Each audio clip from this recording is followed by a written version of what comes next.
ወደ መልእክታችን እንሄዳለን። ያው ሮሜ መጽሐፍ ምዕራፍ 12 ላይ ነው ያለነው። ሁለት ሳምንት ያህል አይተናል። ጌታ ቢፈቅድ ዛሬ ልንጨርስ እንችላለን ምዕራፍ 12ን። አለበለዚያም ሰዓት ከገደበን ደግሞ ለሌላ ጊዜ እናሻግራለን። ስለዚህ ሁላችን እንቆምና ለእግዚአብሔር ቃል ክብር እንቆምና ከቁጥር 9 ጀምሮ አነባለሁ። ሮሜ ምዕራፍ 12 ቁጥር 9 በጌታ ስም አነባለሁ።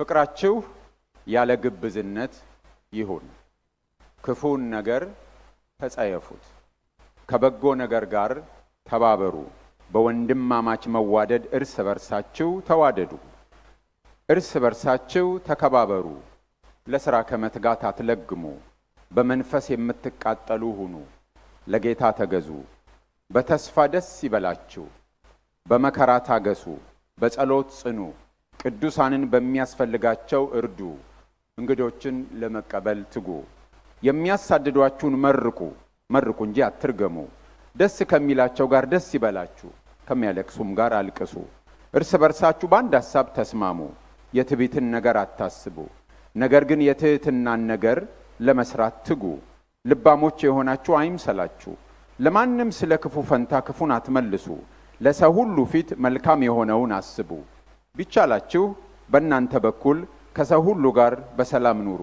ተወዳጆች ሆይ ራሳችሁ አትበቀሉ፣ ለቁጣው ፈንታ ስጡ እንጂ፣ በቀል የኔ ነው፣ እኔ ብድራቱን እመልሳለሁ ይላል ጌታ ተብሎ ተጽፏልና። ጠላትህ ግን ቢራብ አብላው፣ ቢጠማ አጠጣው፣ ይህን በማድረግህ በራሱ ላይ የእሳት ፍም ትከምራለህና። ክፉን በመልካም አሸንፍ እንጂ በክፉ አትሸነፍ። አባት ሆይ እናከብረሃለን። ይሄ አንተ ቃል ነው፣ እኛ ያንተ ሕዝብ ነን። እግዚአብሔር ሆይ በቃልህ በእውነት ቃል አስበህ የወለድከን፣ በቃልህ አጽንተህ ያቆምከን፣ የጸጋ ቃል በመንገዳችን ሁሉ እግዚአብሔር ሆይ እየደገፈ ያኖረን ሕዝብህ ነን። እረኛችን ነህ፣ የመሰማሪያ በጎችህ ነን። እግዚአብሔር ሆይ ዛሬም የሚያስፈልገንን አንተ ስጠን። ቃልህን አብራልን፣ በቃልህ ልባችንን ንካው። ያንተን ሐሳብ ብቻ እግዚአብሔር ሆይ መስማት እንፈልጋለን። ጆሮቻችን ላንተ ድምፅ ብቻ እንዲከፈት እንጸልያለን። የክፉ ሐሳብ፣ የክፉ ጉልበት ትኩረት እንዳንሰጥ ለእግዚአብሔር ቃል አእምሯችንን በተለያየ ነገር የሚበትን በጌታ በኢየሱስ ክርስቶስ ስምና ስልጣን የተከለከለ እንዲሆን እጸልያለሁ። እኔንም ወገኖቼንም በጸጋህ እርዳን፣ በኢየሱስ ክርስቶስ ስም አሜን። እግዚአብሔር ይባርካችሁ። እንግዲህ ከምዕራፍ 12 ጅማሬ ጀምሮ ሐዋርያው ጳውሎስ ተግባራዊ ወደ ሆነው ነገር መጥቷል። ዶክትሪኑን ሲያስተምረን ከቆየ በኋላ ከዛ በኋላ ወደ ተግባራዊ ነገር ሲመጣ መጀመሪያ ያደረገው ነገር ምንድነው? የእግዚአብሔርን ምሕረት እንድናስብ በእግዚአብሔር ርኅራኄ እለምናችኋለሁ ስለሚል የእግዚአብሔር ርኅራኄ እያሰብን የእግዚአብሔርን ምሕረት እያሰብን ራሳችንን ለእግዚአብሔር መስዋዕት አድርገን እንድናቀርብ እኛን ከእግዚአብሔር ጋር ያለውን ነገር ነው የሚነግረን። ከዛ በመቀጠል ደግሞ ያየነው ከቁጥር 3 ጀምሮ ያለው ደግሞ ስናይ እኛ ራሳችንን ለእግዚአብሔር ከሰጠን በኋላ እያንዳንዳችን እንዴት ማገልገል እንዳለብን፣ ራሳችንን እንዴት ኢቫሉዌት ማድረግ እንዳለብን፣ ለራሳችን የሚኖረን ግምት ምን መሆን እንዳለበት፣ ስጦታዎቻችን የየራሳችን ስጦታ እንዴት እንደሆነ እንዴት መግለጥ እንዳለብን እያንዳንዳችንን ሲመክር ቆይቷል። ከዛ በኋላ ደግሞ ከቁጥር 9 ጀምሮ ስናየው እስከ 13 ከዛም በኋላ 16 ላይ እርስ በርሳችን ከራሳችን አልፈን ደግሞ እርስ በርሳችን እንዴት እንደምንኳኳን እንዴት አብረን እንደምንሆን ይመክረናል። እንዴት ጌት አሎንግ እንደምናደርግ ስለ ጌቲንግ አሎን ይነግረናል። ከዛ ደግሞ ከቁጥር 14 ጀምሮ ደግሞ ምን ይነግረናል? ከጠላቶቻችን ጋር ወይም ከባላንጣዎቻችን ጋር በሐሳብ ከማይስማሙን ሰዎች ጋር ከሚያሳድዱን ሰዎች ጋር ያለንን ጉዳይ እንዴት እንደምንመራ ነው የሚነግረን። ስለዚህ ሁሉንም የሚያቀፍ ነው። ከእግዚአብሔር ጋር ያለንን ነገር፣ ከዛ እያንዳንዳችን ስለራሳችን የሚኖረንን ግምት፣ ከዛ እርስ በርሳችን የሚኖረንን ነገር ከወዳጆቻችን ጋር፣ ከዛ ደግሞ ከጠላቶቻችን ጋር። ጠላቶች አላችሁ እጃችሁን አንሱ ብል ማንም አይነሳም አይደል? ታነሳላችሁ እንዴ? እና ስለነሱ ነው የሚነግረን። ከጠላቶቻችን ጋር ያለውን ነገር እንዴት እናድርግ። ትእዛዞቹ እጥር ያሉ ናቸው። ወደ 30 ገደማ ትእዛዛት ናቸው። እጥር ያሉ ትእዛዞች ናቸው እና እንዲሁ ዝም ብሎ የተበተኑ አይደሉም። ዝም ብሎ የተበተኑ ትእዛዞች ሳይሆኑ ታስረዋል በአንድነት። ምን ይሆን ሁሉን አንድ ላይ ሰብስበው ያሰራቸው ብለን ከጠየቅን መጀመሪያ ላይ ያለችው ናት ፍቅር። ስለዚህ ክርስቲያናዊው ፍቅር ከእግዚአብሔር የተቀበልነው ፍቅር እንዴት ይገለጣል? የክርስቲያናዊ ፍቅር መግለጫው ምንድነው የሚለውን ነው የሚነግረን። ፍቅር እርስ በርስ እንዴት ስንኖር ይገለጣል? ፍቅር ከባላንጣዎቻችን ጋር ያለን ነገር ውስጥ እንዴት ይገለጣል? ፍቅራችንን ለወዳጆቻችንም ለባላንጣዎቻችንም በሐሳብ ለማይመቹን ሰዎች በሐሳብ ለሚመቹንም ሰዎች እንዴት አድርገን እንግለጥ የሚል ነው። ዋናው ነገር ፍቅር ነው።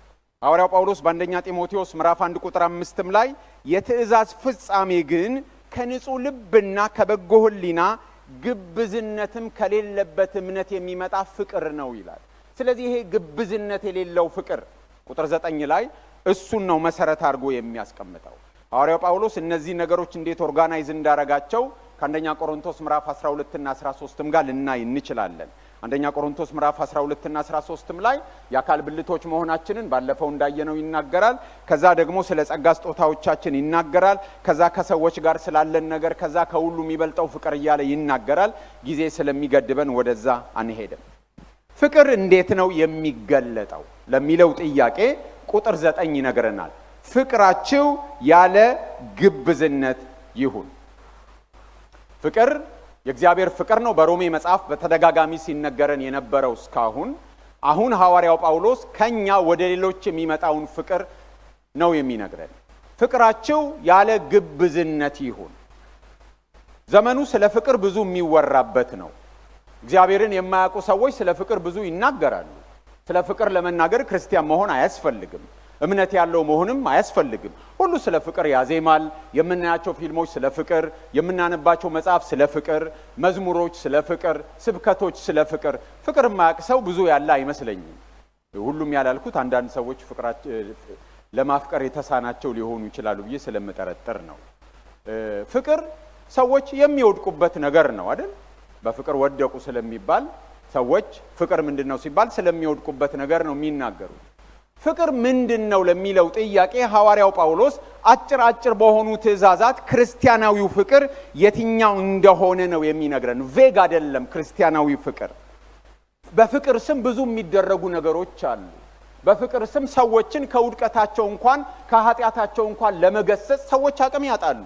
አይገስጹም ሰዎች ሲወድቁ። ለምን? ፍቅር ስለሆነ። ፍቅር ማለት ሰዎች ሲወድቁ እያያችሁ፣ ሰዎች ሲስቱ እያያችሁ፣ ሰዎች ሲያበላሹ እያያችሁ በፍቅር ስም ዝም የምትሉበት አይነት ነገር ሁሉ ተደርጎ በዚህ ዘመን ይወሰዳል። ስለ ፍቅር የሚነገረው ነገር አንዳንዴ በጣም ግራ ያጋባል። ሰዎች በትዳራቸው ላይ እንኳን እየወሰለቱ እዛ ቦታ ላይ ያላቸውን ግንኙነት ፍቅር ነው ብለው እስከማቅረብ ዓለማችንን ፍቅር እንደሱ የምታቀርብበት ጊዜ ነው። ስለዚህ ፍቅር ምንድነው ለሚለው ክርስቲያናዊው ፍቅር ብያኔውን የሚያገኘው ዴፊኒሽኑን የሚያገኘው ከእግዚአብሔር ነው። ስለዚህ እውነተኛው ክርስቲያናዊ ፍቅር ምን ይመስላል? ይሄው እዚህ ጋር አለ። ፍቅራችሁ ያለ ግብዝነት ይሁን። ግብዝነት ማለት ሂፖክራት ማለት ነው። ሂፖክራሲ ማለት ነው ፍቅር ማለት። በዛን ዘመን በነበረው ቋንቋ ትወና ማለት ነው። ጌታችን ኢየሱስ ክርስቶስ ነው የትወናን ቋንቋ አምጥቶ ለሃይማኖት ቤት ያስገባው። ፈሪሳውያንን ግብዞች ሲላቸው በዛን ጊዜ ተዋንያን ማለት ነው። ሂፖክራት ማለት ተዋኝ የሚተውን ማለት ነው። ስለዚህ በዚህ በኩል የሆነ ጭንብል ይዟል የሐዘን፣ በዚህ በኩል የሆነ ጭንብል ይዟል የደስታ። እንደፈለገው ያንን ጭንብል እየለበሰ ፊቱ ላይ ያረገ የደስታን ገጸ ባህሪ ይጫወታል፣ የሐዘንን ገጸ ባህሪ ይጫወታል። እንደሱ አይነት ነው። ስለዚህ ፍቅራችሁ ያለ ግብዝነት ይሁን ሲል አትተውኑ ማለት ነው። አታስመስሉ፣ ያልሆናችሁትን አትሁኑ። ፍቅር ስሜት አይደለም፣ በጊዜው የሚሰማ ስሜት አይደለም። የምታስቡት የምትመኙት ልትገልጡት የምትፈልጉት ነገር ሳይሆን ማይንድ ሴት ነው። ሲንሲየር መሆን አለበት፣ ጄኒውን መሆን አለበት። ፍቅር ትወና አይደለም እያለ መጀመሪያ ስለ ፍቅር ልከኛ ጠባይ በመናገር ነው የሚያስረዳን። መጽሐፍ ቅዱሳዊ ፍቅር ስሜት አይደለም። ስሜት ይወጣል፣ ስሜት ይወርዳል፣ ስሜት ይግላል፣ ስሜት ይበርዳል። ይሄኛው ፍቅር ግን እንደሱ አይነት አይደለም። ፍቅር ስለ ፍቅር አስቀድሞ ባየናቸው የሮሜ ክፍሎች ውስጥ እግዚአብሔር እውነተኛ ፍቅሩን እንዴት እንደገለጠ የተነገረ ነገር አለ። ለምሳሌ ሮሜ ምዕራፍ 5 ቁጥር 8 ላይ 5:8 ላይ ነገር ግን ገና ኃጢአተኞች ሳለን ክርስቶስ ስለኛ ሞቷልና እግዚአብሔር ለኛ ያለውን የራሱን ፍቅር ያሳያል ይላል። ስለዚህ እግዚአብሔር የገለጠው ፍቅር እኛ ገና ኃጢአተኞች ሳለን ክርስቶስ ለኛ ሞቷልና፣ ስለዚህ ክርስቶስ የሞተው ለጠላቶቹ ለኃጢአተኞች መሆኑን ነው የሚነግረን። በተሰጠንም በመንፈስ ቅዱስ የእግዚአብሔር ፍቅር በልባችን ስለፈሰሰ ተስፋ አያሳፍርም ይላል ቁጥር 5 ላይ። ስለዚህ በልባችን የፈሰሰው የእግዚአብሔር ፍቅር፣ በመንፈስ ቅዱስ የፈሰሰው የእግዚአብሔር ፍቅር እንዴት አድርጎ በመካከላችን ይፈሳል ነው የምናየው። ምዕራፍ 8 ቁጥር 35 ላይ ደግሞ ምዕራፍ 8 ቁጥር 35 ከክርስቶስ ፍቅር ማን ይለየናል? መከራ ወይስ ጭንቀት ወይስ ስደት ወይስ ራብ ወይስ ራቁትነት ወይስ ፍርሃት ወይስ ሰይፍ ነውን? ቁጥር 39 ከፍታም ቢሆን ዝቅታም ቢሆን ልዩ ፍጥረትም ቢሆን በክርስቶስ በኢየሱስ በጌታችን ካለ ከእግዚአብሔር ፍቅር ሊለየን እንዳይችል ተረድቻለሁ ይላል። ስለዚህ ያ ፍቅር ለኛ የፈሰሰው በምንም ሁኔታ ከክርስቶስ ሊለየን የማይችለው ያ ፍቅር አሁን በእኛ ውስጥ አልፎ በእኛ ውስጥ የተሰራው ፍቅር በእኛ ውስጥ አልፎ ለሌሎች እንዴት ይፈሳል ነው። አንድ ነገር በእርግጠኝነት መናገር የምንችለው ያለ እግዚአብሔር ጸጋ ማንም ሰው ይሄንን ፍቅር ሊገልጥ አይችልም። ማንም በራሱ ጉልበት፣ ማንም በራሱ ኃይል፣ ማንም በራሱ ማንነት ይሄንን የእግዚአብሔር ፍቅር ሊገልጥ አይችልም። ያለ መንፈስ ቅዱስ እገዛ፣ ያለ እግዚአብሔር ጸጋ ማንኛችንም ይሄንን ጄኒውን ፍቅር ልናሳይ አንችልም። ነገር ግን የኛን ፈቃድ ይጠይቃል። ያለ እግዚአብሔር መንፈስ አይቻልም። ያለ እግዚአብሔር ጸጋ አይቻልም። ያለ እግዚአብሔር እገዛ አይቻልም። ግን ደግሞ ያለኛ ፈቃድም አይቻልም። ስለዚህ በእግዚአብሔር ጸጋና እገዛም ይሆን ነው፣ ግን ደግሞ የኛን ፈቃድ የሚጠይቅ ነው። ስለዚህ የኛን ድርሻ፣ የኛን እሺ ባይነት፣ የኛን ለእግዚአብሔር ፈቃዳችንን መስጠት የሚጠይቅ ነገር ነው። ስለዚህ ፍቅራቸው ያለ ግብዝነት ይሁን ሲል ይሄን እውነተኛ ፍቅር ያለ እግዚአብሔር ጸጋ መግለጥ አንችልም። ግን ደግሞ ከኛ ምን ይፈልጋል? የኛን እሺ ባይነት ይፈልጋል። አለበለዚያ በቤተ ክርስቲያን ትወና ነው የሚሞላው። ሼክስፒር ሲናገር ዓለም የቲያትር መድረክ ናት፣ ነዋሪዎቿም ተዋንያን ናቸው ይላል። ቤተ ክርስቲያን ግን የቲያትር መድረክ አይደለችም። የእግዚአብሔር ተከታዮችም የክርስቶስ ተከታዮችም ክርስቶሳውያንም ተዋንያን አይደሉም። ስለዚህ እውነተኛውን ፍቅር ለማሳየት የእግዚአብሔር ጸጋ ያስፈልገናል፣ ግን ደግሞ የኛም ይሁንታ ያስፈልገናል። ክርስትናዊ ፍቅርና ማስመሰል፣ እውነተኛ ፍቅርና ግብዝነት ሁለቱ ሚውቹዋሊ ኤክስክሉሲቭ ናቸው። አንዱ ሲገባ አንዱ ይወጣል። በበር ሲገባ በመስኮት ይወጣል፣ ወይም ሌላ በር ሊኖር ይችላል። ግን ሁለቱ አንድ ላይ አይሆኑም። እውነተኛ የእግዚአብሔር ፍቅርና ግብዝነት በአንድነት ሊኖሩ አይችሉም። እውነተኛ የእግዚአብሔር ፍቅር ካለ በልባችን ማስመሰል አንችልም። የምናስመስል ከሆነ ደግሞ ያ እየተገለጠ ያለው የእግዚአብሔር ፍቅር አይደለም። አለበለዚያ ፍቅራችን የይሁዳ አይነት ፍቅር ነው የሚሆነው። ይሁዳ ይስማል፣ መጥቶ ጌታውን መጥቶ ሳመው። ስዕመት የፍቅር መግለጫ ነው። በልቡ ግን ምንድነው የሞላው? ክህደት ነው። የገንዘብ ፍቅር ነው በልቡ የሞላው። ለገንዘብ ፍቅር ጌታውን አሳልፎ ሰጥቷል። ግን ከንፈሩ ምን ያደርጋል? ይስማል ከንፈሩ። ይሄ ማስመሰል ነው። እውነተኛ ፍቅር ከሆነ ግን ከግብዝነት ጋር በአንድ ቤት አይኖሩም። ስለዚህ እንዴት ነው መሆን ያለበት? ያለ ግብዝነት ይሁን ይላል። ስለዚህ ፍቅር ምን ይመስላል ከተባለ ግብዝነት የሌለበት ፍቅር ነው። ከዛ በኋላ ያስረዳል። ፍቅር እውር አይደለም።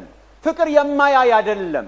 ፍቅር ልየታ አለው፣ ዲዘርንመንት አለው፣ ይለያል። ስለዚህ የሚቀጥለው ቁጥር ላይ ምን ይላል? ከበጎ ነገር ጋር ተባበሩ፣ ክፉን ነገር ተጸየፉት ይላል። ፍቅር ይለያል። ዝም ብሎ በመሰለኝ የሚሄድ አይደለም። ፍቅር እውር አይደለም። ድሮ እንደሱ ብለውን ነበር አይደለም። እግዚአብሔራዊው ፍቅር ይለያል። ከበጎ ነገር ጋር ምን አድርጉ? ተጣበቁ ነው ብለው። ባል ከሚስት ጋር ይጣበቃል ተብሎ በተጻፈው በዛው ቃል ቤተሰብ ነው የሚናገረው። መጣበቅ ከበጎ ነገር ጋር ከመልካም ነገር ጋር የሚጣበቅ መልካም ነገርን የሚፈልግ ክፉን ደግሞ ምን አድርጉት? ተጸየፉት ይላል። ክፉን ነገር የሚጸየፍ ነው እውነተኛው ፍቅር። በፍቅር ዘንድ ኒውትራሊቲ የለም። በበጎና በክፉ መካከል ገለልተኛ ሆኜ ምናምን ይሄዳለው የሚባል ነገር አያውቅም ፍቅር። ፍቅር በጎን ነገር የሚወድ ብቻ አይደለም፣ የሚጣበቅ ከመልካም ነገር ጋር ከበጎ ነገር ጋር የሚጣበቅ ክፉን ደግሞ ምን የሚያደርግ ነው? የሚጸየፍ ነው። በመዝሙር 97:10 ላይ እግዚአብሔርን የምትወዱ ክፋትን ጥሉ ይላል። እግዚአብሔርን የምትወዱ ክፋትን ጥሉ። በመዝሙር 45:7 ላይ ያለውን ደግሞ ዕብራውያን ጸሐፊ ምዕራፍ 1 ቁጥር 9 ላይ ይጠቅሰዋል።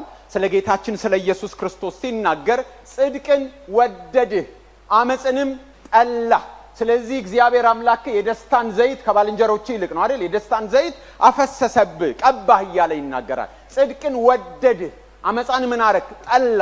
ፍቅር ካለ ጽድቅን የሚወድ በጎ ነገርን የሚወድ መልካም ነገርን የሚወድ የሌላውን መሻሻል የሚወድ የሌላውን ምቾት የሚወድ የሌላውን ማደግ የሚወድ የሌላውን ረፍትና ነፃነት የሚወድ የሌላውን ክፉ የሚጠላ መጥፎ ነገርን ተንኮለኝነትን የሚጠላ መሆን የሚጸየፍ መሆን አለበት። እውነተኛ ክርስቲያናዊ ፍቅር መገለጫው ይሄ ነው።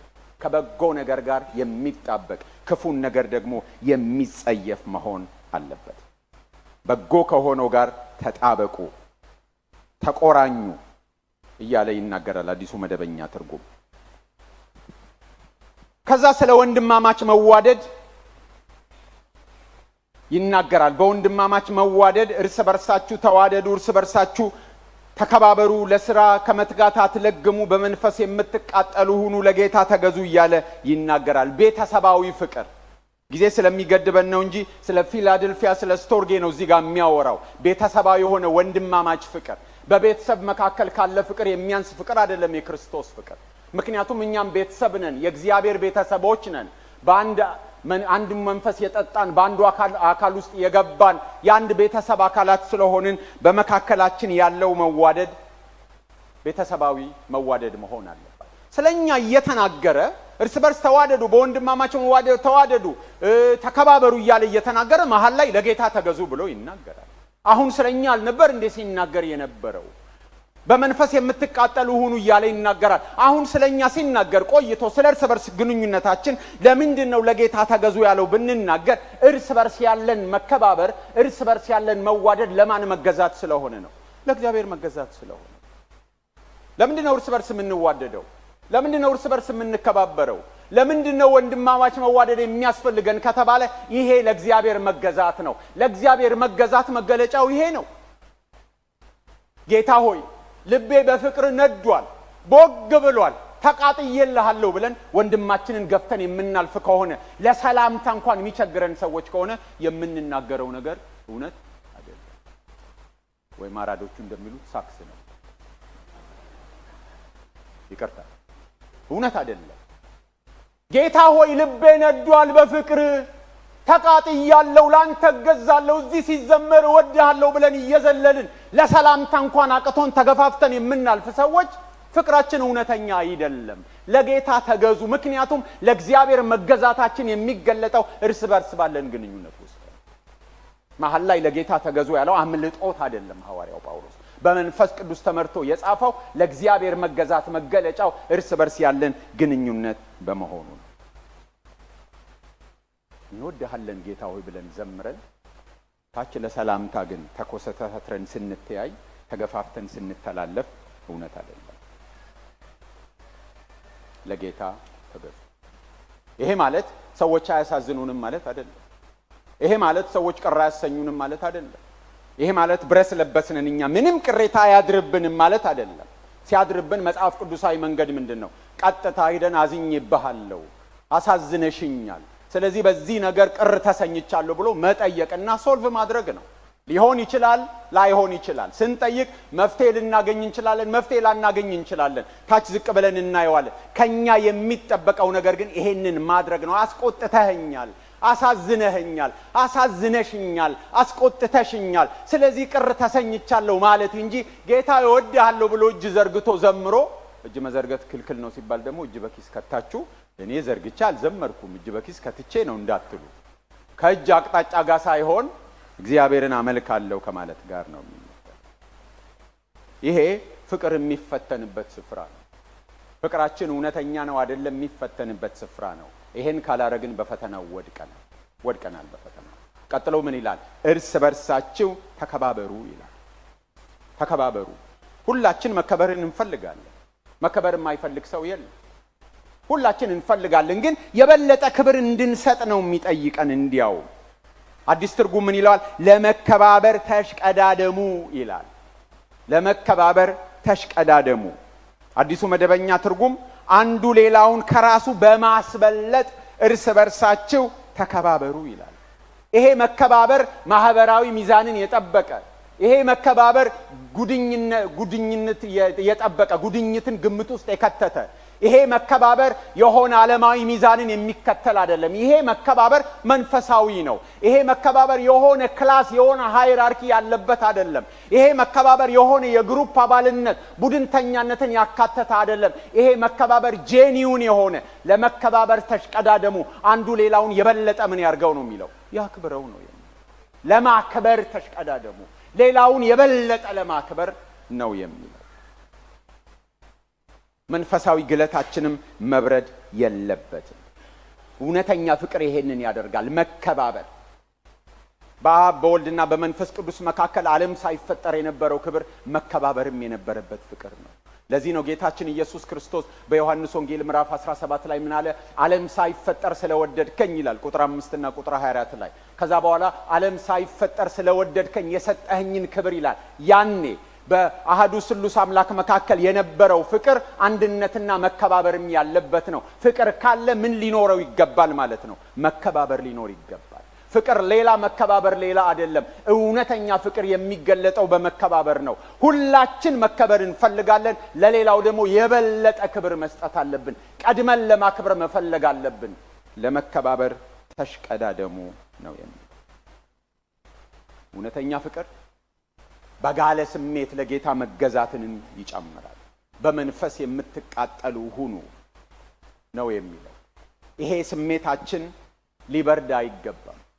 ብዙዎቻችን በጌታ ቤት ጉዞ ስንጀምር መጀመሪያ የነበረን ግለት በጣም ከፍተኛ ነው።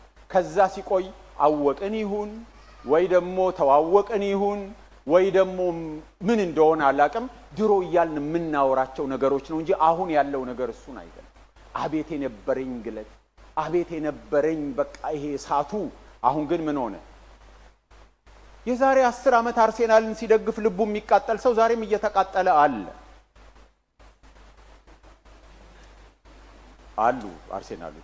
አርሴናሎችን ብቻ ማለት አይደለም። ሊቨርፑልንም ሲደግፍ የዛሬ 20 ዓመት የነበረ ሰው ግለቱ ሳይበርድ እየተቃጠለ አለ።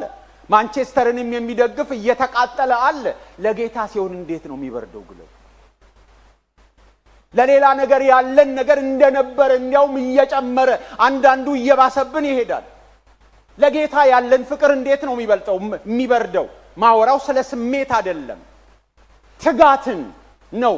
ስንፍናን መጽሐፍ ቅዱስ ይቃወማል። ታካችነትን መጽሐፍ ቅዱስ የትም ቦታ አፕሪሼት አድርጎ አያውቅም። ስንፍና በቤተ ክርስቲያን ታሪክ ውስጥም እጅግ የተወገዘ ነው። እንዲያውም በሮም ካቶሊክ ቤተ ክርስቲያን ዴድሊ ሲን ብለው ከሚዘረዝሯቸው መካከል ስንፍና አንዱ። ትጋት፣ ለጌታ ያለን ትጋት፣ ሞቀንም በረደንም በጋም ሆነ ክረም ለጌታ ያለን ነገር እንዴት ነው የሚበርደው? ትላንት የማይደክመን የነበረው፣ ትላንት ቀን ማታ የእግዚአብሔርን ነገር እናስብ የነበርን፣ ትላንት ተፈተን የነበርን ሰዎች ዛሬ ትጋታችንን ምን በላው? አዲስ ትርጉም እንደዚህ ይላል፣ ሳትታክቱ የጋለ መንፈስን ተከትላችሁ ጌታን አገልግሉ። ሳትታክቱ ያውቃል፣ በስራችሁ ስንፍና ሳታሳዩ ጌታን በፍጹም ልባችሁ አገልግሉ። ስለዚህ ስለ ስሜት አይደለም የሚናገረው፣ ስለ መታከትና ስላለመታከት፣ ስለ ስንፍና ነው የሚናገር። ይህን ስንል እናስመስል ማለት አይደለም። የሌለው ከሌለ እግዚአብሔር እንዲሰጠን እንደገና መጠየቅ ነው። ኤሌክትሪክ ፋየር ፕሌስ አንዳንዶቻችሁ ቤት አለ አይደል? ክረምት ላይ ተሳኩታላችሁ ሶኬቱን፣ እንደ ስክሪን ነገር ነው። እሳቱ ሲነድ ምስል ይታያል እና አንዳንዴ ሳይኮሎጂካሊ ይሞቀናል አይደል? ግን አያሞቅም አይደል? ያሞቃል እንዴ? አያሞቅም። ሙቀት የለው። ይሰካል፣ አይናችን ላይ እንደሱ ሲነድ ይታያል፣ ግን አያሞቅም፣ የለው። ስለዚህ ከሌለ የለም ነው። የሆነ የሌለውን ነገር አንፍጠር። አንዳንድ ጊዜ በእንትን ለማምጣት እንሞክራለን። አንዳንድ ሰዎች ሲጸልዩ ሰምታችኋል። ልክ ሲጸልዩ ድምጻቸው ቶን ቀየር፣ አንዳንድ ከበድ ያለው ቃላትን፣ የድምጽ ቃና ከሌለ የለም። በሱ አይመጣም አይደል? አይመጣም። ከሌለ የለም። ስለዚህ ጌታ ሆይ አድሰኝ እንደገና፣ ጌታ ሆይ ንካኝ እንደገና፣ ጌታ ሆይ እያልን ጌታን እንጠይቃለን። ራሳችንን እንፈትሻለን። በእኛ በኩል የጣልነው ነገር ያጠፋነው ነገር ምን እንደሆነ እንጠይቃለን። በምህረት እንማጠናለን። እንደገና መነካት ይሁንልኝ፣ ጌታ ሆይ ንካኝ እንላለን እንጂ ድራማ እንሰራለን። ከሌለ የለም፣ የለም። ከሌለ ጌታ ሆይ እንደገና ንካኝ፣ እንደገና አስበኝ። የቱ ጋር ነው የጣልነው ብለን ቆም ብለን ማሰብ አለብን። ፎር ግራንትድ ወስደን ያደረግናቸውን ነገሮች ቆም ብለን ጌታ ሆይ ማለት አለብን። በጋለ ስሜት ነው ወደ እግዚአብሔር ቤት የምንመጣው። እግዚአብሔርን የምናገለግለው መሰጠታችን በምንድን ነው? በትጋት ነው። ስንፍና በፍጹም ከእግዚአብሔር ጋር ያለን ህይወት እግዚአብሔርን የማገልገል አካል መሆን የለበትም። ጽናትን የሚጠይቅ ነገር ነው አገልግሎት፣ መፈተኛ ስፍራ። እውነተኛ ፍቅር ይህንን ሁሉ ይጠይቃል። በስራ ከመትጋት አትለግሙ ይላል። በጋለ ሁኔታ የነበረን ነገር ሳይበር ስለ ስሜት አይደለም። ዴዲኬሽናችን መጀመሪያ ዲቮት እንደነበር ነው እንደዛው ለእግዚአብሔር ነገር መሆን አለብን እንጂ በግብር ይውጣ የምናደርገው ነገር አይደለም። ቁጥሮቹን በሙሉ አንድ ባንድ እያየለን መሄድ አንችልም። ስለዚህ አንዳንዱን ማለፍ ይኖርብናል። ስለ እንግዶች ይናገራል። እንግዶችን ስለመቀበል፣ ቅዱሳንን በሚያስፈልጋቸው እርዱ፣ እንግዶችን ለመቀበል ትጉ ይላል። በዛን ጊዜ በተለይ ብዙ ሆቴሎች ስላልነበሩ የነበሩበትን ቦታ በጣም የተራራቁ ስለሆነ ሰዎች ወደ አንድ ቦታ ሲሄዱ ሰዎች ጋር ማረፍ አለባቸውና ያንንም ታሳቢ ያደረገ ይመስላል። ግን ደግሞ ዛሬም የሚሰራ ቃል ነው። እርስ በርስ ስለመቀባበል ለእንግዶችም ነው የሚናገረው። ቅዱሳንን በሚያስፈልጋቸው እርዱ። ቅዱሳን ሲል የምናቃቸውን በቅርብ ያሉትንም፣ እንደገና ደግሞ እንግዶች ሲል ደግሞ ኒው ካመርስን ሊሆን ይችላል፣ እነሱን ማለቱ ነው። በብሉይ ኪዳን ለዚህ ምሳሌዎቻችን አሉ። ዘፍጥረት 18 ላይ ስለ አብርሃም ይናገራል። ዘፍጥረት 19 ላይ ስለ ሎጥ ይናገራል። እና እንግዶችን በመቀበል ትጉ ነው የሚላቸው። ተቀባይነትን ተለማመዱ ሳይሆን ትጉ፣ ፐርሲው አድርጉ፣ ተከታተሉ ነው የሚለው። አብርሃምና ሎጥን ስናይ እንዴት አይነት ነበሩ ስንል፣ ሎጥ ምንድነው ያደረገው? እባካችሁ ወደ ቤቴ ግቡ እረፉ ብሎ ዘበዘባቸው ይላል። ቁጥር 2 እና ቁጥር 3 ስታይ እነሱ አይደለም እባክህ አሳድረን ብለው የጠየቁት፣ እሱ ወደ ቤቴ ግቡ ብሎ ምምና ዘበዘባቸው፣ ወተወታቸው፣ ነዘነዛቸው፣ ግድ አላቸው፣ ጨቀጨቃቸው፣ ቤቴ ግቡልኝ ብሎ። ምዕራፍ 18 ላይ አብርሃምም እንደሱ ነው ያለው። እባካችሁ በፊታችሁ ሞገስ አንጅቼ ከሆነ እባካችሁ ግቡ ብሎ ለመናቸው። እነሱ አይደለም እባክህ እንስተናገድ ብለው የለመኑት፣ እሱ ነው የለመናቸው። እነሱ አይደለም ወደ እሱ የመጡት። ሲያያቸው ሮጠ ወደ እነሱ፣ ባካችሁ ወደ ቤቴ ግቡ። ለዚህ ነው የዕብራውያን ጸሐፊ ምዕራፍ 13 ላይ ሲናገር እንግዶችን ለመቀበል ትጉ፣ አንዳንዶች ሳያውቁት መላእክትን በእንግድነት ተቀብለዋል። ስለዚህ ፍቅር ይህንን ይጠይቃል። ለቅዱሳን ቤትን መክፈት፣ ጓዳን መክፈት፣ ለኒው ካመርስ ለአዳዲሶች ኪስን መክፈት፣ ቤትን መክፈት። እውነት ለመናገር በዚህ ቤተ ክርስቲያን ብዙ በጎ ሰዎች አሉ እንደዚህ የሚያደርጉ። ያው ስም ጠርቼ እንዳላመሰግን በባህላችን ሰው ካልሄደ ወይ ካልሞተ አይመሰገንም እና ባህላችንን ላክብር ብዬ አላመሰግንም አይደል እንጂ በጣም መልካም ሰዎች አሉ። ለስትሬንጀር ቤታቸውን የሚከፍቱ፣ ኪሳቸውን ቦርሳቸውን የሚያወጡ መልካም ደጋግ ሰዎች አሉ። እግዚአብሔር ይባርካችሁ። ስለናንተ ስማችሁን ባልጠራ መላይ ስማችሁ ተጠርቶ እግዚአብሔር ብድራታችሁን ይክፈላችሁ አሉ። ግን ፍቅር ነው ይሄን የሚያደርገው። ሌላ ምንድን ነው? ከፍቅር ውጪ ሰው ለማያውቀው ሰው እንዴት ቤቱን ይከፍታል? ለማያውቀው ሰው ለምን ገንዘቡን ያወጣል? ለሚያውቃቸውም ቅዱሳንን እርዱ ስለሚል ለቅዱሳን ቤቱን የሚሰጥ ለምን ብሎ ነው ከተባለ እውነተኛ ፍቅር መገለጫው ይሄ ነው። ይሄ ተገለጠው በእግዚአብሔር በልባቸው በመንፈስ ቅዱስ በኩል በልባቸው የፈሰሰው የእግዚአብሔር ፍቅር መገለጫ ነው። ስለ እነዚህ ሰዎች እግዚአብሔር የተባረከ ይሁን። አሁንም አንዳንዶቻችሁም በዚህ የምትቀኑ ታች ስትወርዱ አዲስ ሰው ፈልጋችሁ እስቲ አናውቁ። እርግጥ ነው ከጓደኞቻችሁ ጋር ማውራት አለባችሁ፣ ግን ደግሞ አዲስ ሰው ፈልጉና እስቲ በተለይ አዲስ የመጡ እጅ የሰጡ ካሉ ደግሞ እስቲ ጋብዙ፣ ወስዳችሁ ኮስታ ጋብዙ። እኔ ድንብራ እንደመጣው መጀመሪያ አካባቢ ኮስታ መጠጣት ያምረኝ ነበር እና ሰው ስታርባክስ ምናምን ሳይ ታድለው ያልኩበት ጊዜ ነበር። እና ምናልባት እንደዛ ታድለው የሚሉ ሰዎች ሊኖሩ ይችላሉ። እና እስቲ ዞር ዞር ብላችሁ ካያችሁ አዲስ ሰው ጠጋ ብላችሁ አናግሩና ኮስታ ጋር ምን አለ? ኮሚሽን አልተከፈለኝም ከኮስታ። እግዚአብሔርን መፍራት የዚህ ሁሉ መገለጫ ነው። የእውነተኛ ፍቅር መገለጫ ይሄ ነው። ጌታችን ኢየሱስ ክርስቶስ እንደዚህ ነው ያደረገው። እሱ ለድሆች እንደዚህ ነበር። እንደገና ደግሞ እሱም ስለኛ ድሃ ሆኖ ነው የመጣው ስለኛ። ስለዚህ ለነሱ የምናረገው ነገር ለጌታችን የምናረገው ነገር ነው። ሐዋርያው ጳውሎስ በሁለተኛ ቆሮንቶስ ምዕራፍ 8 ቁጥር 9 ላይ ሲናገር የጌታችን የኢየሱስ ክርስቶስን ቸር ስጦታ አውቃችኋልና ሀብታም ሲሆን እሱ ስለናንተ ምን ሆነ? ድህነት ባለጠጎች ተሆኑ ዘንድ ስለናንተ ድሃ ሆኖ የመጣው ለኛ። በማቴዎስ ወንጌል ምዕራፍ 8 ቁጥር 20 ላይ ደግሞ አንዱ ሰው ልከተል ሲለው ለቀበሮች ጉድጓድ ለሰማይ ወፎች ጎጆ አላቸው፣ ለሰው ልጅ ራሱ ጎጆ። ምዕራፍ 2 ላይ ደግሞ ሲናገር ነገር ግን የባሪያን ያዘ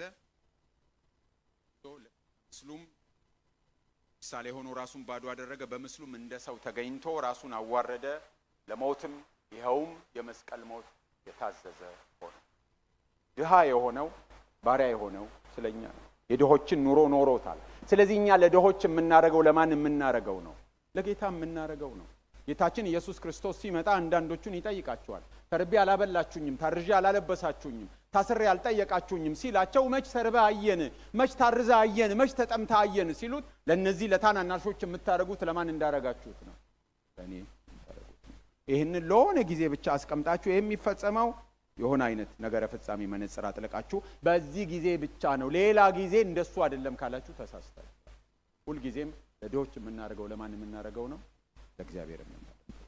ሁል ጊዜ የት አግኝተን እንዳትል። ይሄ ስፍራ ራሳችንን ዝቅ እንድናደርግ የሚነግረንን ቅዱሳንን በሚያስፈልጋቸው እርዱ፣ እንግዶችን ለመቀበል ትጉ እያለ ከዛ በኋላ ደግሞ ዝቅ ብሎ የሚናገረው በሌላ ትርጉም ከድሆች ጋር በአንድነት ኑሩ ወይም ዝቅተኛ ስራ ለመስራት ፈቃደኛ ሁኑ ተብሎ ሊተረጎም ይችላል። ዝቅ ብላችሁ ሀምብል ከሆኑ ሰዎች ጋር መሆኑ ነው። ሀምብል የሆነ ስራንም ደግሞ ስሩ ተብሎ ሊተረጎም ይችላል።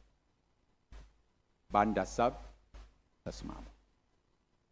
ቁጥር 14 ላይ የሚያሳድዷችሁን መርቁ እንጂ አትርገሙ ይላል።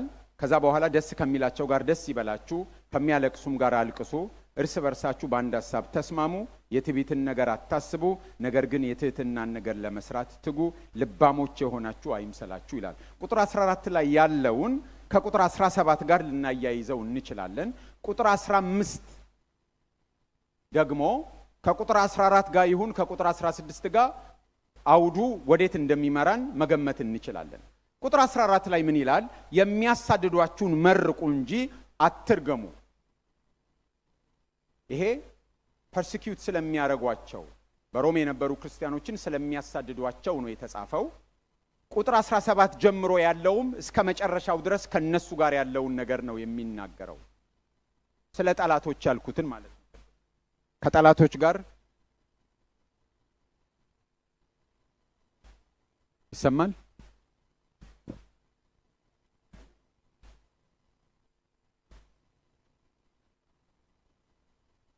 ሄሎ፣ እሺ ይሰማል። ታንኪዩ።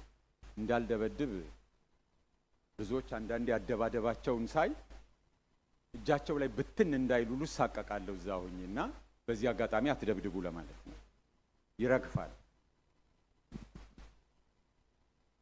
ስለዚህ ቁጥር 14 ላይ ያለው ከቁጥር 17 ጀምሮ ካለው ጋር ጠላቶች ተብለው ስለቀረቡት ፐርሲኪዩት ስለሚያረጓቸው ሰዎች ሊሆን ይችላል።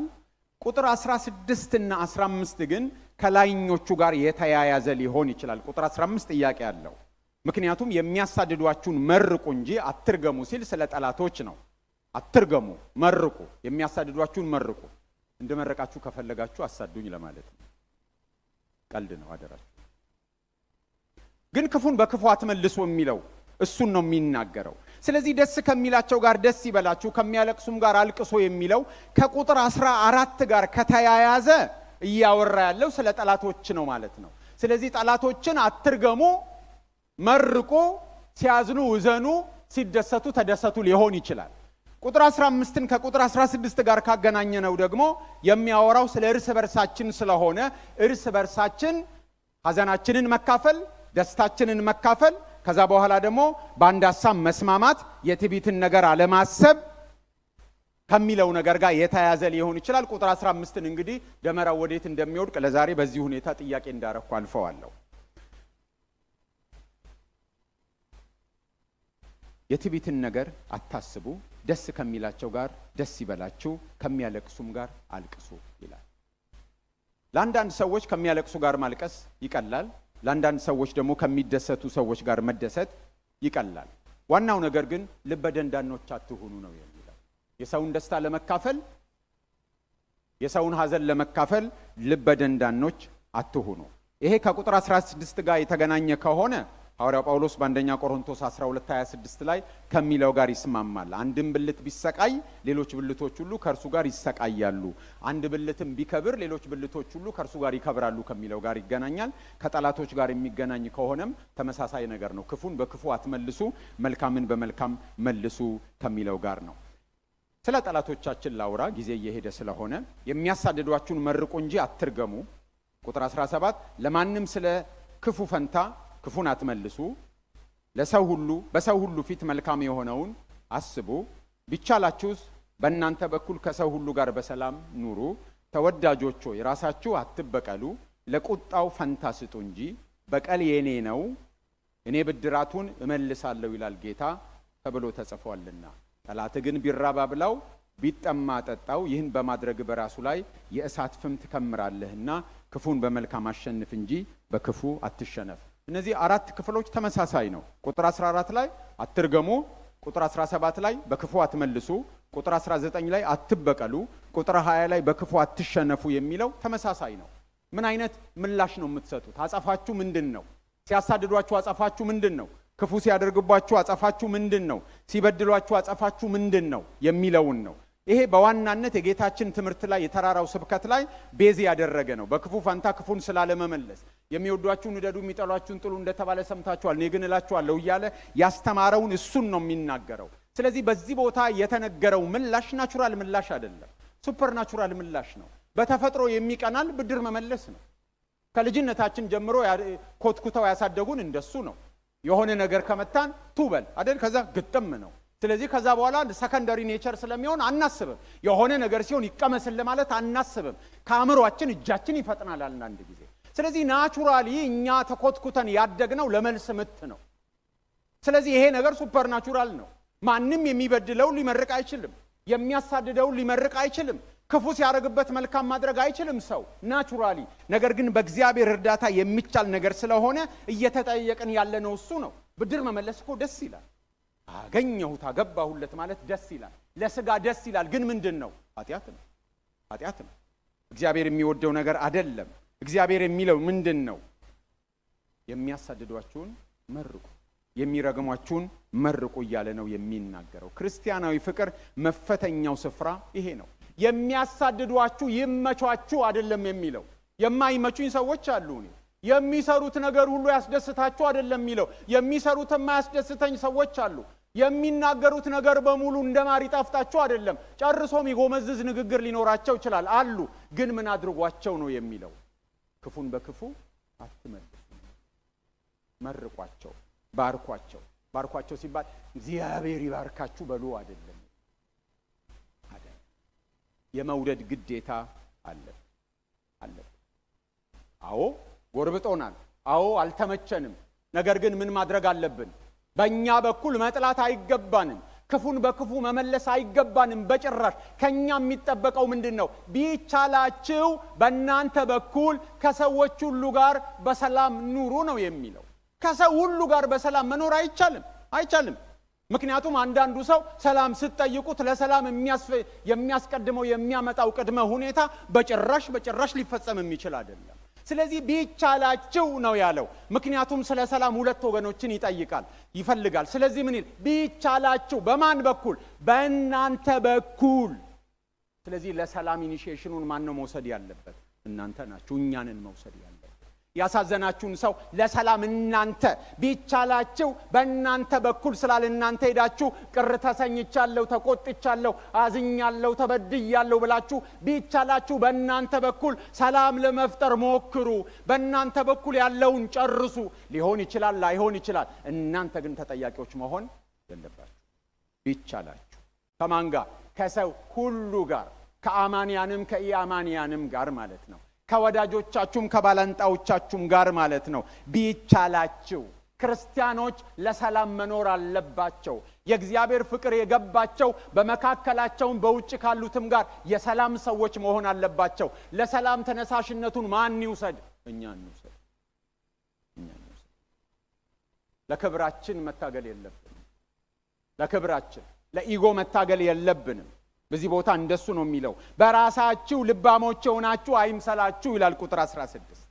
ልባሞች የሆናችሁ አይምሰላችሁ። ለራሳችሁ የምትሰጡት ከፍታ ከመጠን እንዳያልፍ፣ ምክንያቱም የትዕቢትንም ነገር አታስቡ ይላል ቁጥር 16። እርስ በርሳችሁ በአንድ ሐሳብ ተስማሙ፣ የትዕቢትን ነገር አታስቡ፣ ነገር ግን የትህትናን ነገር ለመስራት ትጉ። ልባሞች የሆናችሁ አይምሰላችሁ። ክርስቲያኖች አጸፋ ሳይመልሱ በተቻላቸው መጠን በእነርሱ በኩል ለሰላም መስራት አለበት። ብዙ ጊዜ የምንጣላው ለክብር፣ እልሃችን ለክብር፣ ለእግዚአብሔር መንግስት አይደለም። ለክብር፣ ለራስ ክብር፣ ኢጎ እዚህ ጋር ይዞን ነው ጠባይ። ለዚህ ነው በአብያተ ክርስቲያናት መካከል እንኳን እርቅ ማውረድ የሚያስቸግረው። ለዚህ ተጣልተን ለዓመታት የምንቆየው ለዚህ። አንዳንድ ጊዜ ለእግዚአብሔር መንግስት ነው እንደሚሰሩ ያውቃሉ፣ ስለ አካሉ ያውቃሉ ወይ ብዬ ጠይቃለሁ። አንድ ጊዜ አንድ አገር ራቅ ያለ በነገራችሁ ይሻላል። አንድ አገር ለአገልግሎት ሄደ፣ አንድ ከተማ እና እዛ ከተማ ላገለግል ሲሄድ የተጋበዘችኝ ቤተክርስቲያን አባል ያልሆኑ የሌላ ቤተክርስቲያን አባላት በስውር አገኙ። እንደ ኒቆዲሞስ መጡ። ብንካፈል እንወድ ነበር፣ የቤተክርስቲያናችን ትእዛዝ እናክብር ብለን ነው። ትእዛዙ ምንድን ነው? እንዳል ሐሰተኛ አስተማሪ መጥቶ አይደለም፣ ሐሰተኛ አይደለሁም እስከዛሬ እንደማውቀው፣ ግን እዛ ስለሄዱ እና ሊመጡ ፈልገው ላይቭ ስለሚተላለፍ ይታያል። ከታዩ ይወገዛል። የሄዱት ቁማር ቤት አይደለም፣ የሄዱት ሌላ ቦታ። ካን ዩ ኢማጂን? ሁለት ቀበሌዎች ተወጋግዘው ጦርነት ሲገጥሙ እንደ ሀገራችን ክልሎች ማለት ነው። የአንድ ሀገር ይመስላል አይመስልም። ለምንድን ነው ትግሉ? ለኢጎ፣ እልህ፣ እኔ ብዬ ምናምን ነው እንጂ ለእግዚአብሔር መንግስት ቅናት አይደለም። ይሄን በእርግጠኝነት ነው። የእግዚአብሔር መንግስት ቅናት ተወዳጆች ሆይ ይላል ስለ ፍቅር ስለሚነግራቸው ቁጥር 19 ላይ አትበቀሉ። ለምን? በቀል የማን ነው? የኔ ነው። ዘዳግም 32:35 ላይ በቀልና ፍርድ የኔ ነው ይላል። በቀል የሚለው ፍርድን ነው። ስለዚህ ምን አርጉ? ለቁጣው ቦታ ስጡ። ለቁጣው ቦታ ተዉ። ቃል በቃል ሲተረጎም እንደሱ ነው። ለቁጣው ቦታ ስጡ። ለእግዚአብሔር ቁጣ ማለት ነው። የቱ ይሻላችኋል? እናንተ ብትበቀሉ ነው የሚሻላችሁ? የበደሉኝን ሰዎች ብዋጋ ምንም እንደማላደርጋቸው አንዳንዶቹ ኃያላን እንደሆኑ ስለማቅ ለእግዚአብሔር ብተው ነው የሚያዋጣው። የኔ ነው፣ እኔ ፈርዳለሁ፣ ለኔ ተዉ ነው የሚለው። ዘሌዋውያን 19:18 ላይ 19:18 ዘሌዋውያን አትበቀል፣ በሕዝብም ልጆች ቂም አትያዝ፣ ነገር ግን ባልንጀራህን እንደራስህ ውደድ፣ እኔ እግዚአብሔር ነኝ። አትበቀል ነው የሚለው። የመልስ ምት አትስጥ፣ ክፉን በክፉ አታሸንፍ፣ በጭራሽ እንዳትበቀል ነው የሚለው። ለምን? ክፉን በክፉ አለመመለስ በነገራችን ላይ ለጨጓራችሁም ጥሩ ነው፣ ለእንቅልፋችሁም ጥሩ ነው። ትተኛላችሁ፣ ጥሩ ነው፣ ይጠቅማችኋል ለእናንተ። ክፉን በክፉ አለመመለስ፣ ክፉን በመልካም መመለስ መልካም ነው። ለእግዚአብሔር ስለመተው ነው የሚናገረው። እውነት ነው፣ ክፋት መቀጣት አለበት፣ ቀጪው ግን እግዚአብሔር ነው። ይሄን የሚናገረው ስለ ግል ህይወታችን ነው። ስለ ግል ህይወታችን ነው። እንጂ ክርስቲያን በመንግስት መዋቅር ውስጥ ለምሳሌ የመፍረድ ስልጣን ካለው አይፍረድ አይደለም የሚለው። እግዚአብሔር ከሚቀጣበት መንገድ አንዱ ምዕራፍ 13ን ስናነብ እሱን ነው የሚነግረን። ቁጥር 3 ገዢዎች ለክፉ አድራጊዎች እንጂ መልካም ለሚያደርጉ የሚያስፈሩ አይደለም እያለ ይናገራል። ስርዓት ለማስያዝ በእግዚአብሔር የተሾሙ መሆናቸው ሰይፍ የታጠቀው ለመቅጣት እንደሆነ ቁጥር 4 ላይ ይናገራል። በከንቱ ግን ሰይፍ አይታጠቅምና ክፉ ብታደርግ ፍራ፣ ቁጣውን ለማሳየት ክፉ አድራጊውን የሚበቀል እግዚአብሔር አገልጋይ ነው። እንደ መንግስት አካልነታችን፣ እንደ ስልጣናችን፣ እንደ ኃላፊነታችን ያንን መስራት ድርሻችን ሊሆን ይችላል። ነገር ግን እንደ ግለሰብነታችን እያንዳንዳችን መበቀል አልተፈቀደልን። ለማን መተው ነው? ለእግዚአብሔር መተው። የመንግስት ብቻ በቂ አይደለም። ምዕራፍ 2 ቁጥር 5 ላይ የእግዚአብሔር በቀል እንደሚመጣ ይናገራል። የመጨረሻ በቀል አለ፣ ለእያንዳንዱ እንደየሥራው የሚከፍልበታል። ጌታችን ኢየሱስ ክርስቶስ ያልኖረውን አይደለም የነገረን። እሱ ሲሰድቡት መልሶ አልተሳደበም፣ መከራም ሲቀበል አልዛተም። ነገር ግን በጽድቅ ለሚፈርደው ራሱን አሳልፎ ሰጠ ብሎ አንደኛ ጴጥሮስ ምዕራፍ 2 ቁጥር 23 ላይ ይናገራል። ምን አላደረገም? ሲሰድቡት መልሶ አልተሳደበም። መከራን ሲቀበል አልዛተም፣ አሳየሃለሁ አላለም። ግን ምን አደረገ? በጽድቅ ለሚፈርደው ራሱን አሳልፎ ሰጠ። ስለዚህ የምንሄድበት መንገድ ያልተከደበት መንገድ አይደለም። ጌታችን የሄደበት መንገድ ነው። እሱ እንደዛ ከሄደ እኛም ፍለጋውን ተከትለን ልንሄድ እንችላለን። ለኔ ተወው፣ በጽድቅ ለሚፈርደው ለኔ አሳልፈሽ ስጪ፣ ለኔ ተይው ነው እግዚአብሔር የሚለው። አትበቀሉ ነው የሚለው። እንዲያውም ምን ይላል? ጠላት ቢራብ አብላው፣ ቢጠማ አጠጣው፣ ይህን በማድረግ በራሱ ላይ የእሳትን ፍም ትነሰንሳለህ። ቸኩላችሁ አሜን እንዳትሉ። እሰይ አሁን እላዩ ላይ እሳት እንዲነድበት እፈልጋለሁ፣ አናቱ ላይ እንደድበት አሜን እንዳትሉ። ወይ ደግሞ ክፉ ለሚያደርግ ሰው መልካም ስታደርጉበት ክሬዚ ይሆናል፣ በቃ ጨርቁን ጥሎ ያብዳል ብላችሁ አሜን እንዳትሉ። እንደሱ አይደል። ምን ማለት ነው? ጠላት ቢራብ አብላው፣ ቢጠማ አጠጣው፣ ይህን በማድረግ በራሱ ላይ የእሳት ፍም ትነሰንሳለህ። አንዳንዶች በብሉይ ኪዳን የነበሩ አንዳንድ አገላለጦችን ግንዛቤ ውስጥ ከተው ስለ በቀል እንደሆነ ስለ ቅጣት እንደሆነ ይናገራሉ። ለምሳሌ መዝሙር 140 ቁጥር 10 የእሳት ፍም በላያቸው ይውደቅ፣ እንዳይነሱም ወደ እሳትና ወደ ማዕበል ይጣሉ የሚላል። ስለዚህ የእሳት ፍም መነስነስ ፍርድ ነው። ስለዚህ ጠላት ቢራብ አብላው፣ ቢጠማ አጠጣው፣ ይሄን በማድረግ ለፍርድ ትዳርገዋለህ ማለት ነው ብለው ያስባሉ። ከጥንት ቤተ ክርስቲያን መካከል አንዳንዶችም እንደዚህ ያስቡ ነበር። ስለዚህ ምን ማለት ነው? ክፉ ሰርቷል፣ የበለጠ መልካም ስትሰራ የበለጠ ትኮንነውና የበለጠ ለቅጣት ትዳርገዋለህ ማለት ነው። ግልጽ ነው አይደል? በሰራው ስራ ጥፋት ይገባዋል፣ ፍርድ ይገባዋል። የበለጠ መልካም ስታረጉ ደግሞ ክፋቱን እየጨመራችሁ ስለምትሄዱ የበለጠ ቅጣት ይመጣበታል። ያው ጠላትህን ጎርፍ ሲወስደው ብታይ እንትፍ ብለህ ምራቅን ጨምርበት የሚባል አባባል አለ። የውሃውን ጉልበት ለመጨመር ማለት ነው። አልገባችሁ?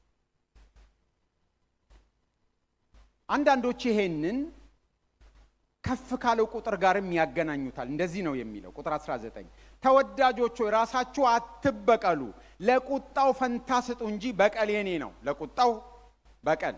ስለዚህ አሁንም በራሱ ላይ ፍም ትነሰንሳለህ የሚለው ከዚህ ጋር ከተያያዘ ስለ በቀል ነው ብለው ያስባሉ።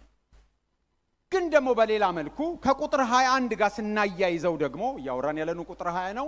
ቁጥር 21 ጋር ስናገናኘው ክፉን በመልካም አሸንፍ እንጂ በክፉ አትሸነፍ ነው የሚለው። ስለዚህ በመልካም ስለማሸነፍ ነው የሚናገረው። ሐዋርያው ጳውሎስ ይህን ጥቅስ የወሰደው ከምሳሌ 25፣ 21 እና 22 ላይ ነው። እሱን ስናይ የዛ ኮንቴክስት ካመጣ ነው ከቁጥር 21 ጋር በደንብ ይሄድልናል። እንደዚህ ይላል ምሳሌ 25፣ 21 እና 22 ጠላት ቢራብ አብላው፣ ቢጠማም ውሃ አጠጣው፣ ፍም በራሱ ላይ ትሰበስባለህና እግዚአብሔርም ዋጋህን ይመልስልሃል። ስለዚህ ክፉን በመልካም በማሸነፍ እግዚአብሔር አንተ ሪዋርድ ያደርጋል። ሐዋርያ ጳውሎስ ቆርጦታል ይሄን ይመልስልሃል የሚለው ምክንያቱም እኛ ስለምናገኘው ሪዋርድ አይደለም ክፍሉ። ስለዚህ ምን አይነት እሳት ነው የሚነድበት? ለዛ ሰው የጸጸት እሳት ነው የሚነድበት። ስለዚህ ሊጸጸት ይችላል። ክፉ አድርጎ መልካም ስትመልሱለት እንዴት ክፉ አድርጌ እንዴት በድየው በመልካም አናገረኝ፣ እንዴት ክፉ ነገሬን በመልካም መለሰ ብሎ ያ ሰው ሊጸጸትና ከዛ በኋላ ወደ መልካም ሊመለስ ይችላል ነው የሚለው። አዲሱ መደበኛ ትርጉምና ነባሩ አንድ አይነት ነው ያላቸው። ሌሎች ትርጉሞች ግን ይህንን ይተረጉማሉ። ለምሳሌ አዲስ ትርጉም ይህን ብታደርግ በእፍረት እሳት ታቃጥለዋለህ። ያው ቃል ትርጉም ደግሞ ይህን ብታደርጉ የሐፍረትና የጸጸት ፍም በራሱ ላይ ትከምራላችሁ። ስለዚህ ክፉ ለሚያደርግ ሰው መልካም መመለስ ምን የማድረግ እድል ይሰጠዋል? የመጸጸት እድል ይሰጠዋል። የማፈር እድል ይሰጠዋል። ስለዚህ ወደ መልካም የመመለስ እድል ይሰጠዋል። ክፉን በክፉ አትመልሱ። ምክንያቱም ክፉን በክፉ ከመለሳችሁ ክፋትን እያባዛችሁ ነው ያላችሁት። ክፉን በክፉ ካልመለሳችሁ በመልካም የምትመልሱ ከሆነ የክፋትን ብዜት ምን እያደረጋችሁ ነው? እየቀነሳችሁ ነው ያላችሁት። ስለዚህ ለሚበድላችሁ ሰው መልካም ስታረጉለት፣ ሲርበው እንጀራ ሲጠማ ውሃ ብትሰጡት ያ ሰው ክፋትን ትቶ ወደ መልካም እንዲመለስ ስለሆነ እየጣራችሁ ያላችሁት በዓለም ላይ ያለውን ክፋት የመቀነስ ምን ይኖራል ማለት ነው? እድል ይኖራል ማለት ነው። ክፉን በክፉ ማሸነፍ የሚባል ነገር የለም መጽሐፍ ቅዱስ ውስጥ። ቁጥር 10 ምንድነው የሚለው? ክፉን በመልካም አሸንፍ እንጂ በክፉ አትሸነፍ። ክፉን በክፉ ማሸነፍ የሚባል ነገር የለም። ክፉን በክፉ ማሸነፍ ምን መሆን ማለት ነው? በክፉ መሸነፍ ነው። ክፉን በክፉ ማሸነፍ የሚባል ነገር መጽሐፍ ቅዱስ አያውቅም። ክፉ የሚሸነፈው በምንድን ነው? በመልካም ነው። ለክፋት መልካምን ከመለስን ክፉን በመልካም አሸንፍ እንጂ ይላል። ነገር ግን በክፉ ምን አትሸነፍ። ክፉን በክፉ ከመለስን ምን እያደረግን ነው ማለት ነው? በክፉ እየተሸነፍን። ምክንያቱም ክፋትን እያባዛን ነው። ክፋትን እያራባን ነው። የተቀበልነው ክፋት ላይ እኛ መልሰን ክፋት ስንሰጥ ክፋት እየተባዛ ስለሆነ በክፉ እየተሸነፍን ነው። ስለዚህ በክፉ አትሸነፍ ነው የሚለው። ስለዚህ በመልካም አሸነፍ። ስለዚህ መመለስ ሲገባን ስንተወው ምን እናረጋለን? ክፋትን እንቀንሳለን። በዘጸአት ምዕራፍ 23 ቁጥር 4 እና 5 እንደዚህ ይላል። የጠላት በሬ ወይም አህያው ጠፍቶ ብታገኘው በፍጹም መልስለት። የሚጠላህን ሰው አህያ ከሸክሙ በታች ወድቆ ብታየው አትተወው፣ ነገር ግን ከእርሱ ጋር አንሳው፣ ከነሸክሙ ማለት ነው፣ አንሳው በማለት ነው። ስለዚህ በክፉ ሰው ሌቭል አትውረዱ። ክፉ የሚያደርግባችሁን ሰው ክፉ የምትመልሱ ከሆነ በሱ ሌቭል እየወረዳችሁ ነው። መጥፎ የሚያደርግባችሁን ሰው መጥፎ ነገር የምትመልሱ ከሆነ በሱ ሌቭል እየወረዳችሁ ነው። ከፍታችሁን አሳዩ። በእግዚአብሔር መንፈስ የተቀበላችሁትን ሱፐርናቹራል የሆነ ጸጋ መቀበላችሁን፣ በሰው አእምሮ በሰው አቅም ብቻ የማይቻለው በእግዚአብሔር መንፈስ ለእናንተ እንደሚቻል ለማሳየት ክፉን በመልካም አሸንፉ ነው የሚለው። ምንም ያርግ ይሄ መዓዛ ይወጣል፣ ይሄ መዓዛ ይሸታል። ክፉን በመልካም የምታሸንፉ ከሆነ መዓዛው ለሌሎች ይደርሳል። ያቺ ሴት በጌታችን እግር ስር ውዱን ሽቶ ሰበረችው። ትችቱ እዛው ነው የጀመረው። ምን ነካት? ምን ለምን እንደዚህ ታጠፋለች? ለሌሎች ይሆን ነበር። እንደዚህ የሚተቹ ሰዎች እንኳን ያ መልካም መዓዛ ምን ያደርጋቸዋል? ይደርሳቸዋል። እየተቹ መዓዛውን ይስባሉ። ስለዚህ መልካም ማድረግ እንደዛ ነው። መልካም ማድረግ ለክፋት በክፉ በሚመጣብን ሰው ላይ መልካም መመለስ መዓዛው እንዲወጣ አድርጎ እሱ ራሱ እንዲያሸተው ያደርጋል። ስለዚህ ያ ሰው የመታረም ያ ሰው የመመለስ እድል ይኖረዋል። ጠቅላላውን ይህን ክፍል ስናነበው ስለ ክርስትና ፍቅር ወይም ስለ ክርስቲያን ፍቅር የተሟላ ምስል ይሰጣል። ምን አይነት ነው ክርስቲያናዊ ፍቅር? እውነተኛ፣ ማስመሰል፣ ግብዝነት የሌለበት፣ ልየታ ያለው ነው። ዲሰርን የሚያደርግ ነው ክፉንና መልካሙን፣ በጎን የሚወድ ከበጎ ጋር የሚጣበቅ ክፋትን የሚጠየፍ ነው። በአክብሮት የተሞላ ነው። ለአክብሮት ተሽቀዳደሙ እንደሚል የጋለና የተነቃቃ ነው። ለሥራ ለመትጋት አለመለገም ያለበት ነው። ስንፍና የሌለበት ነው። ለቅዱሳን ጉድለት መሙላት የሚተጋ ነው። እንግዶችን ለመቀበል የሚተጋ ነው። ህብረት ያለበት፣ በአንድ ሐሳብ መስማማት ያለበት ነው። ሁላችን በዚህ መልኩ መዋደድ ቢሆንልን በአብያተ ክርስቲያናት መካከል ያለው ፍቅር መዓዛው ብዙዎችን በሳበ ነው። ይሄ እንዴት ነው የሚሆነው? በእግዚአብሔር ምሕረት ልባችን ሲነካ፣ በእግዚአብሔር ምሕረት ስንንቀሳቀስ። ልክ ሲጀምር ቁጥር 1 ላይ እንደሱ ነው አይደል ያለን? በእግዚአብሔር ርኅራኄ በእግዚአብሔር ምህረት እለምናችኋለሁ። ልባችን በእግዚአብሔር ርህራይ፣ ልባችን በእግዚአብሔር ፍቅር ሲንቀሳቀስ አእምሮአችን በእግዚአብሔር ቃል ይታደሳል። እነዚህ ከታደሰ አእምሮ የሚወጡ ናቸው። አእምሮአችን ካልታደሰ ግን እነዚህን ሁሉ ልናሳያቸው ስለማንችል፣ እነዚህ ልንገልጣቸው ስለማንችል፣ ጠላቶቻችን ልናገለግል ስለማንችል፣ እርስ በርስ ልንዋደድ ስለማንችል፣ ለራሳችን ያለን ኢሜጅ ሚዛናዊ የተስተካከለ ጤናማ ስለማይሆን፣ ከልክ ያለፈ የተለጠጠ ከልክ ያነሰ የወረደ ስለሚሆን አእምሮአችን በእግዚአብሔር ቃል መታደስ አለ። የእግዚአብሔር ርህራይ ልባችንን ነክቶት ሰውነታችንን መስዋዕት አድርገን ስንሰጥ አእምሮአችን በእግዚአብሔር ፈቃድ ሲታደስ ከዛ በጎ እግዚአብሔርን ደስ የሚያሰኝ መልካም የሆነው የእግዚአብሔር ፈቃድ ምን እንደሆነ ፈትነን ማወቅ ስንችል እነዚህን ሁሉ ነገሮች እንገልጣለን። እነዚህ ምንድን ናቸው? መልካም ናቸው። ይሄ ክፍል መልካም አድርጉ እያለ ሲናገር ስለ መልካም ዴፊኒሽን ከዓለም አይደለም የምንወስደው፣ ከእግዚአብሔር ቃል ነው የምንወስደው። መልካም ምንድን ነው? ክፉን በመልካም ማሸነፍ። መልካም ምንድን ነው? የሚረግሙንን መመረቅ። መልካም ምንድን ነው? ለስደተኞች ለችግረኞች ማዘን። መልካም ምንድን ነው? ለመከባበር መሽቀዳደም። መልካም ምንድን ነው? ከበጎ ነገር ጋር መጣበቅ፣ ክፉን ነገር መጸየፍ። ይሄን ነው የሚነግረን። የእግዚአብሔር ፈቃድ ምን እንደሆነ ፈትኖ ለማወቅ የግድ ትንቢት መስማት አያስፈልግም። የታደሰ አእምሮ ካለን እግዚአብሔር የትኛው ነገር ደስ ያሰኘዋል፣ የትኛው ነው መልካም የሚለውን ከእግዚአብሔር ፈቃድ ልናገኝ እንችላለን። በአእምሮ መታደስ ካልተለወጥን ራስ ተኮር ነው የምንሆነው። ሰልፍ ሴንተርድ ነው የምንሆነው። ለራሳችን ብቻ ነው የምናስበው። ሌሎችን አናከብርም። ጠላቶቻችንን አንወድም። ለበደሉን ሰዎች መልካም አናደርግም። እግዚአብሔር በልባችን ያፈሰሰውን ፍቅር ለሌሎች ልንገልጥ አንችል። እግዚአብሔር ግን የሚፈልገው የእግዚአብሔር ፍቅር በመንፈስ ቅዱስ በልባችን ስለፈሰሰ ይሄ ተስፋ አያሳፍርም። ስለዚህ ያን ፍቅር ለሌሎች መግለጥ ነው። እግዚአብሔር በልባችን የሰራውን በእኛ በኩል ለሌሎች መግለጥ ይፈልጋል። እግዚአብሔር ይርዳል። የፍቅር ማስተርፒስ ይሄ ነው። ክርስቲያናዊው ፍቅር፣ ክርስቶሳዊ ፍቅር፣ ጄኒውን ፍቅር እንደዚህ ነው። እንጸልያለን።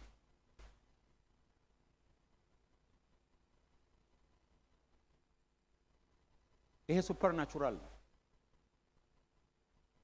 ያለ እግዚአብሔር ጸጋ ማንም ይሄን ሊገልጥ ማንም ይሄን ሊያሳይ አይችልም። ነገር ግን ፈቃዱን ሳይሰጥ ለእግዚአብሔር ሳይገዛ ማንም ይሄ ሊፈጸምበት አይችልም። ምናልባት ሕይወታችሁን ለጌታ ያልሰጣችሁ ሰዎች እንዴት ሰው የበደለውን ይመርቃል?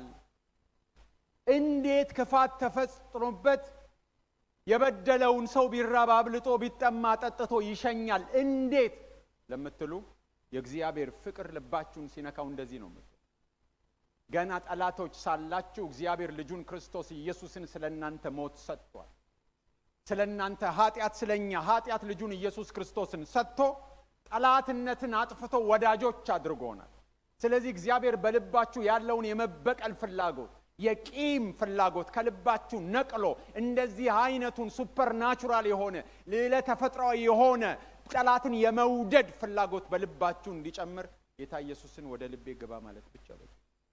ጌታ ሆይ ወደ ልቤ ግባ፣ ክፋትን በቀለኝነትን ከልቤ ነቅለ ጣልልኝ፣ በመንፈስ ልቤን ለውጠው፣ ድንጋዩን ልቤን ለውጥልኝ ካላችሁት እግዚአብሔር ይለውጥላል። ኑ ወደ ጌታ ኑ። እግዚአብሔር ልባችሁን ይለውጣል፣ ልባችሁን ይነካል። ጠላቶቻችሁን የምትወዱ ያረጋችኋል። እናንተ ራሳችሁ ምን ነካኝ እስክትሉ ድረስ እግዚአብሔር ይለውጣል። እኛም እንደሱ ተለውጠን ነው ያለው። ስለዚህ ህይወታችሁን ለጌታ ሰጡ። ምናልባት የምታመነቱ ሰዎች ካላችሁ በኋላ አገልጋዮችን ብቅ በሉና እኔ እፈልጋለሁ ይሄን ህይወት ወደ ልቤ ማስገባት መለወጥ እፈልጋለሁ፣ እንደዚህ መሆን እፈልጋለሁ፣ እግዚአብሔር ቃል እንደሚነገረው መሆን እፈልጋለሁ በሉ። አገልጋዮች ያግዟል። ጌታ ሆይ እናመሰግናለን። በልባችን ያፈሰስከው ፍቅር በቆሻሻ ልባችን ጌታ ሆይ ገብተ ቆሻሻውን አጽድተ ቆሻሻውን አራግፈ ድንጋዩ ልባችንን አስወግደ የኛን ልብ ቀይረ በእኛ ልብ እንድትኖር ያረገ ፍቅር ዛሬ ደግሞ በእኛ በኩል ለእርስ በርሳችንና ለሌሎች እንዲፈስ ትፈልጋለህ። ፈቃዳችን እንሰጥሃለን፣ እርዳን።